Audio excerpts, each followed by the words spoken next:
ओडिशा लेखिका संसद ए 32तम वार्षिक उत्सव व साहित्य समारोह रे मंच रे उपस्थित मोर बड़ भौणी ओडिशा विधानसभार मान्यवर बाचस्पति श्रीमती सुरमा पाढ़ी महोदया, उपस्थित साहित्य अकादेमी रो जे दायित्व रे अछंती सचिव महोदय चंद्रशेखर डॉक्टर चंद्रशेखर खोता,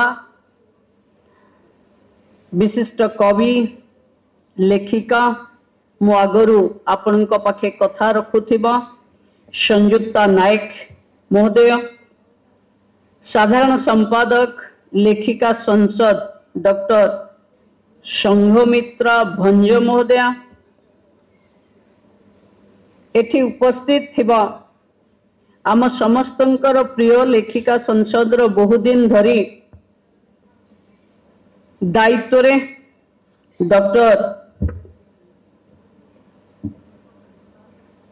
अपना भूली गली मु शकुंतला बलियार सिंह महोदया, काननबाला पटनायक महोदया, गोलापपा सुचेता कर महोदया, प्रभा पटनायक महोदया,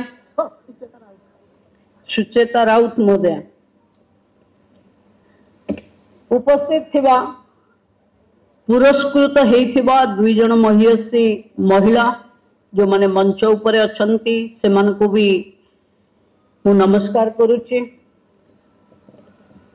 मो सामने रे बसी थिबा आमर भी जने बहुत बढ़ला कवि लेखिका प्रतिभा महारथी महोदय अछंती, सामने रे पुरस्कृत हेइथिबा अनेक कवयित्री लेखिका माने अछंती जो माने निजर परिवार रे निज आत्मीयर स्मृति पाई लेखिका मानकु सम्मानित करुचंती। मु सेमानकु भी मंचरु नमस्कार करुछि।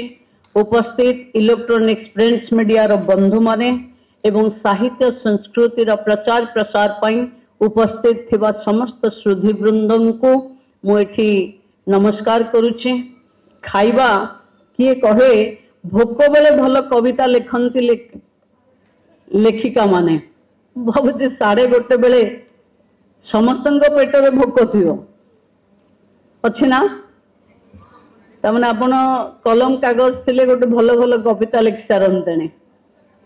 देखंतु मु केबे धृष्टता करिबिनी कि आपणक पाखे जो शब्दर जुआर अछि, जो भावनार लेखनी अछि, जो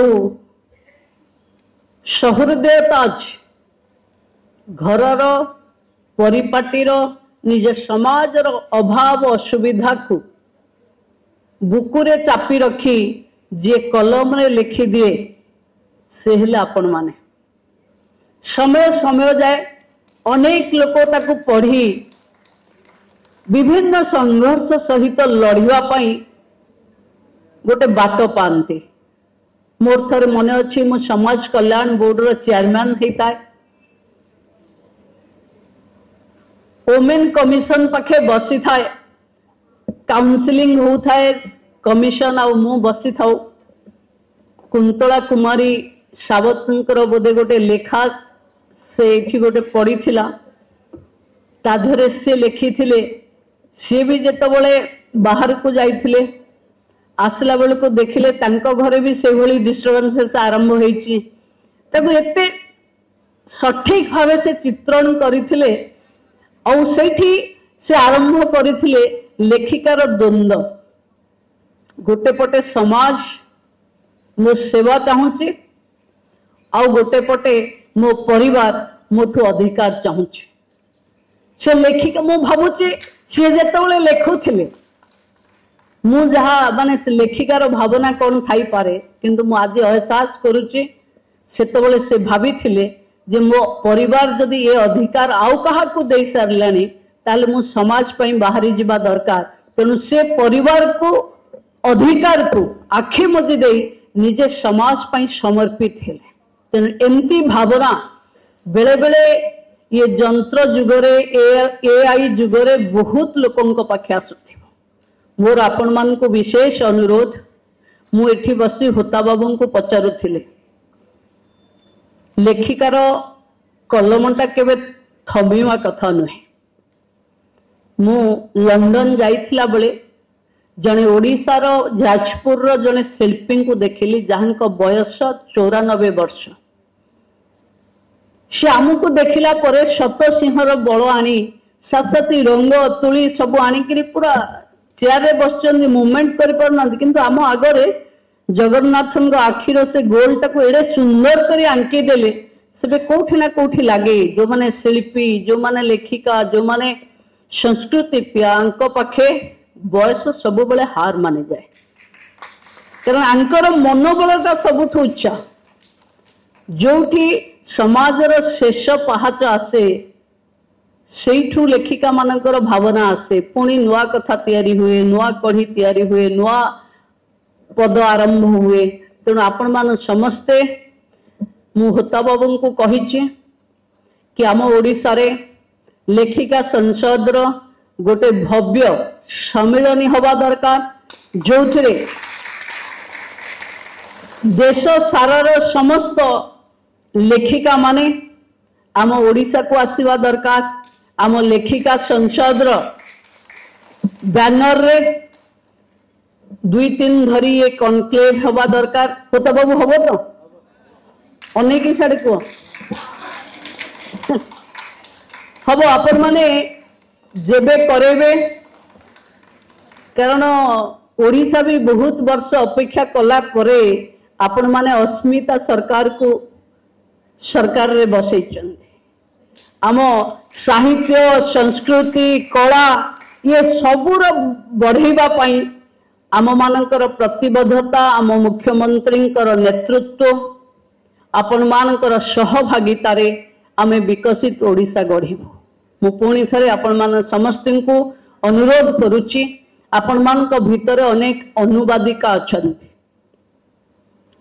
अनुवादिका पाई अनुवाद करुथिबा बही पाई अनेक अर्थ राज्य सरकार तरफ साहित्य अकादेमी रे व्यवस्था भी अच्छी, किंतु आपण माने बोधे आगरू हताश हो जाइथिले, सेति पई केही अप्लाई भी करूनाहंती। जो कारणरू 30 रु 50 लाख पाखापाखि टंका आपण सेवार अच्छी, किंतु आपण नहीं पारुना।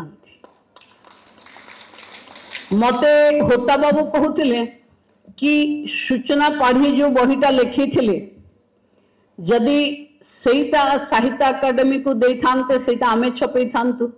एमती अनेक आपण पाखे अनुवादर व्यवस्था थिबो, न थकी न रुकी एबे अनुवाद करंतु। साहित्य अकादेमी आपण बही छपेबो, आपण को सहयोग करिवो। आपण दीर्घ दिन धरी 7-8 वर्ष हेलानी बोधे पुरस्कार के पाइनांती ना। बहुत जल्दी आस्ते आस्ते आस्ते आस्ते से पुरस्कार को आमे मु भाबुची आमे सौभाग्यशाली सरकार जे 8 वर्षर प्रतिभाधारी मान को सम्मानित करिवार सुजोग पाइबु।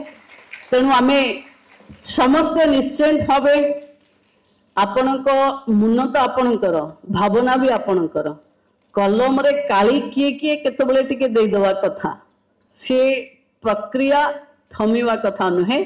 मु पुणी थरे सरकार तरफ रु आपण को जहाँ साहाय्य सहयोग दरकार हबो सबू करबा पई आमे प्रस्तुत अछु। आपण लेखन्तु, भावना को आहुरी उच्च कोटीर करंतु एवं एई समय रो ये जंत्र मनुष्य माने केमती संस्कृति रु विच्युतन होंतु तापई आपण माने भल भल जंती मानसिक स्वास्थ्य को नहीं, परिवार रो बुझावना को नहीं, काउंसलिंग को नहीं, जॉइंट फैमिली रो इंपोर्टेंस को नहीं टिके जदि आपण माने छोटिया छोटिया चटी बही लेखनते मु भाबुची निश्चिंत भावे आर प्रभाव बहिर प्रभाव जहाँ समाज उपरे पड़े आउ कहार प्रभाव सेते पड़े नहीं। कारण हुए तो मु गोटे रील्स देखीदेले 2 मिनिट रे मत को खोजिकी पाएनी, किंतु आपण देइथिबा वर्ष को थरे लेखिका संसद रो बही शकुंतला अपा पूरा जितेबले मु रागे कि विरक्त हुए कि भावना रे बसे ताकू निश्चिंत भाव देखिकी ओल्टाए केबे भाषण देवाकू गला बेले छोट छोट चुटकुली आपण मानकर जो बही ताकू भी आमे देखू तेणु बही लेखिबा पाई प्रोत्साहन आम सरकार दवा पाई प्रस्तुत अच्छी आपण माने निश्चिंत होबे नुआ पीढ़ीर जेमती ब्लॉगर्स माने अछंती सेमती नुआ पीढ़ीर साहित्य सर्जनाकारी मानकू आपण माने ही तैयारी करि परिबे आपण माने ही ए बड़ धरोहर को आगो को नहीं पारिबे। लेखिका संसद रो मु प्रकृति अतिथि नुहे सुरमा पाढ़ी अतिथि जे बाचस्पति बसचंदी मु तो आपण भितर जणे आपण माने देखुथिबे विभिन्न सभा समिति रे मु आपण साथी रे थाए आज उपमुख्यमंत्री अच्छी बोले आपण माने मते अतिथि करी आनी बसे देचंती तेणु ये जेते बढ़िबो मु आपनक भितरु जणे हेथिवा कारणरू निश्चिंत भावे मु आपनकु साहाय्य सहयोग सरकार तरफ जहाँ आवश्यक हवा आमे जोगे दबा पुणी थरे आपण माने समस्ते सुस्थ रुहंतु निरोगी रुहंतु माँ सरस्वती आपनक कंठरे सेंती विराजमान करिथांतु माँ सुभद्रा आपनकु शक्तिशाली करंतु ओडिशार महिलांक जीवन को मानविकता को सुरक्षा दबारे आम समस्ते मिसी एक उत्कर्ष ओडिशा रे महिलार भागीदारी को सुनिश्चित करबा पई जो पण करिचे जो प्रतिबद्धता करिचे ताको आमे निश्चित भावे संपन्न करबा ये आशीर्वाद भी सरकार को आपण माने देबे बोली मु आशा रखुची। समस्त को नमस्कार।